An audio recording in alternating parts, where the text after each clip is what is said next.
Exam की preparation में इतना नर्वस हो जाते हैं कि हमें जस्ट जो हमारा बस वाला टाइम होता है, जो हमारा ट्रैवलिंग टाइम होता है, जो एग्ज़ाम से पहले का 1 घंटा होता है, उसमें हम आइडेंटिफाई नहीं कर पाते कि हमें क्या चीज़ पढ़नी है एंड क्या चीज़ छोड़नी है। सो यही चीज़ हम इस वीडियो में डिस्कस करने वाले हैं कि एग्ज़ाम के जस्ट 1 घंटा पहले, रात भर तो तुमने सब रिवाइज़ कर लिया, पर थोड़ी देर तो सो के उठोगे ना, थोड़ी देर तो ब्रेकफास्ट करके एक ब्रेक लेके फिर एग्ज़ाम के जाने से पहले जस्ट 1 घंटा जो होता है, तब हमें क्या पढ़ना है, तब हमारी क्या स्ट्रैटेजी होनी चाहिए। तो सबसे पहली चीज़ सब्जेक्ट पर डिपेंड करता है कि तुम्हारा सब्जेक्ट है इंग्लिश हिंदी का, तो तुम्हारी हिंदी में जो विलोम शब्द हो गए, पर्यायवाची शब्द हो गए, उनको फोकस करो, क्योंकि स्टोरीज एक बार अगर दिमाग में बैठ गई तो वो फिर भी हमें याद रह जाती है। अब इंग्लिश में जो तुम्हारी वोकैब लिस्ट हो गई या जो तुम्हारी ग्रामर के रूल्स हो गए वो रिवाइज करो, क्योंकि स्टोरीज अगर करने बैठोगे तो 1 घंटे में सारी स्टोरीज होंगी, चलो ठीक है मान लेते होती हैं, बट स्टोरीज तुम्हारी वैसे भी ब्रश अप रहती हैं, क्योंकि वो एक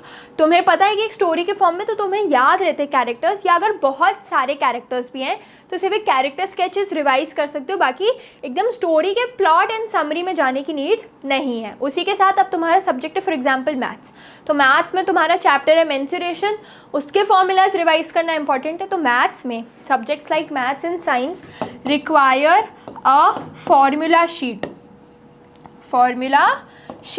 तो मैथ्स एंड साइंस में तुम एक फॉर्मूला शीट प्रिपेयर करो, एक डेफिनेशन शीट प्रिपेयर करो, जो तुम्हें हेल्प करेगी लास्ट 10 मिनट्स में अचीव करने में। अब अगर हम बात करें सोशल की, तो सोशल में तुम्हारा क्या होना चाहिए, तुम्हारी जो इवेंट्स होनी चाहिए, या तुम्हारी सिविक्स में या इकोनॉमिक्स में जो तुम्हारी डेफिनेशंस होनी चाहिए, जो अपन इन शॉर्ट बोलें जो तुम्हारी डेफिनेशंस होनी चाहिए, वो तुम्हारा फोकस होना चाहिए, rather than studying the entire chapters just right before the exam. अब अगर तुम पूरा चैप्टर उठा के बैठे, तुम्हारा टाइम वेस्ट होगा, तुम कंफ्यूज तो नहीं होगे, बट तुम एक ही चैप्टर पर अटके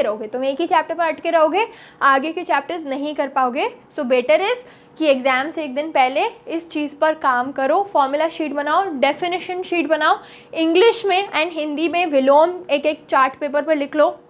एंड ग्रामर के रूल्स या कैरेक्टर स्केचेस का पूरा प्रिंट आउट लेके लिख लो। ये डेफिनेटली हेल्प करेगा, क्योंकि एग्ज़ाम के पहले 1 घंटे में हम बहुत उलझ जाते हैं कि क्या पढ़े, कौन से डायग्राम देखें। डायग्राम से एक और बात आती है हमारा बायोलॉजी का, तो उसमें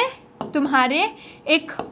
शीट होनी चाहिए regarding your important diagrams, and उनको भी ब्रश अप करना लास्ट के 10, 15, 20 मिनट्स में बहुत ज़्यादा ही इम्पॉर्टेंट है। अब ये मेरे पॉइंट ऑफ व्यू थे, तुम्हें कुछ ऐड ऑन है तो do let me know in the comment section. ऐसे और वीडियोस आती रहेंगी। Till then stay tuned and happy learning.